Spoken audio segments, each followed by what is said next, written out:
Morning, I'm Anna Palmer. And I am Jake Sherman. And welcome to the Daily Punch, brought to you by Punchbowl News. It's Wednesday, August 13th, 2025. Let's get into the mix. Here are your Washington headlines of the day. Number one, what Trump's BLS pick will face in the Senate. Number two, Schumer's recruitment wins. And number three, Representative Barry Moore's Alabama Senate bid. All right, Jake, let's get into it. We are leading off Punchbowl News AM with a look at what is going to happen here when it comes to Trump's Bureau of Labor Statistics pick, the gauntlet he will face, kind of digging into his past. Of course, this is E.J. Antony, who is currently the chief economist at the conservative Heritage Foundation. Trump's decision to oust the current commissioner has caused a lot of waves with the business, kind of across business units who are looking and want to have as much government data as possible. But let's talk a little bit from our perspective. EJ is going to have to face committee hearing, is going to have to face Senate confirmation. This is going to be complicated for Trump. Yes. Well, let's take this in two parts. Number one, Trump didn't like the jobs data, so he canned the jobs data person. So that's the basic start of it. And he has hired E.J. Antony, who is the chief economist at Heritage, as you said. This is Brendan did a great job, and we felt like we had to weigh in not on Antony specifically, but this is subject to Senate confirmation. This is not like a put the dude in and he's going to be rocking and rolling. This is a 37-year-old guy who has called Social Security a Ponzi scheme. He said he's criticized Lindsey Graham as a neocon over his support for the war in Ukraine. He said under no circumstances should Republicans raise the debt limit in 2023. The Ponzi scheme thing is quite the comment, Anna, for a dude who is going to be running BLS, and he is going to walk in to help Senate Health, Education, Labor, and Pensions, which I was talking to the White House yesterday, and they recognize that HELP is not a fun committee to get people through. Senate HELP has a difficult committee roster. Bill Cassidy, chair, says he looks forward to talking to Antony. Interesting comment. Not saying he's looking forward to confirming him. He's looking forward to talking to him. Then we have Susan Collins, Rand Paul, and Lisa Murkowski, probably the three most difficult Republican senators on any specific issue. Now, BLS commissioners are not always subject to committee confirmation hearings. This BLS commissioner will be. There is no chance that they are going to vote on this on Antony's nomination without a hearing. And listen, they've got to famously have a backlog of many nominees, 140 nominees.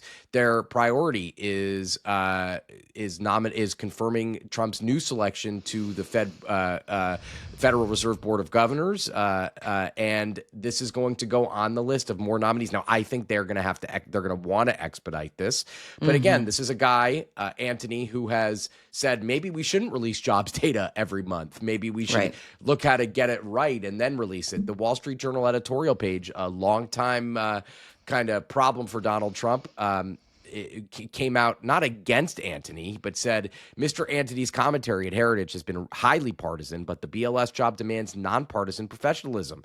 Mr. Antony will have to take off his MAGA hat if he wants to ensure that the public and markets can trust BLS data. Not a great start for this BLS commissioner, Anna.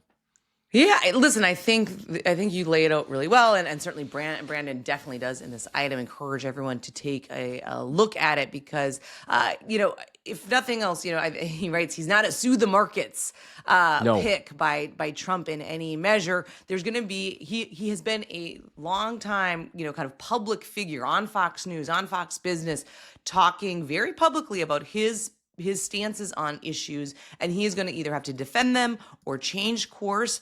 And I think what we've seen, at least in the beginning of this second administration for Trump, is we've saw a really deftness of his team and their ability to work behind the scenes, including Vice President J.D. Vance and others, to get in any other administration, pretty controversial picks across the finish line. I think the question I have here is you look at Senate Help and what they confirmed. They confirmed RFK Jr. They've moved forward on some of these picks, and they're starting to see what those people are doing in their executive positions now. Will they have buyer's remorse, and will Anthony be the figure that they say, hey, this is a bridge too far? We know what he said about jobs data not being on a monthly basis, but should be quarterly. We know what he said about Social Security. We know what he said about a lot of different things. Right. Is that too much?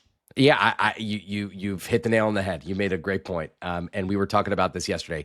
A lot of Republican senators have been taken for a ride for this entire administration on nominees who the administration pushes to get across the finish line, and they cannot get across the finish line. And they get across the finish line, and they do something completely different than what they said in their confirmation hearing.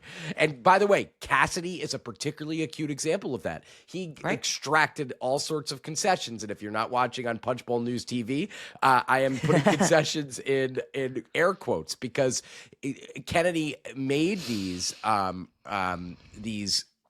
promises to Cassidy, and Cassidy has now said in various forms that, and by the way, Cassidy doesn't need to say it, but he has not lived up to a lot of these promises. So you're right, Anna. I mean, will they? The banner headline here is, will they stop believing some of these nominees when they sell them what appears to be a bill of goods?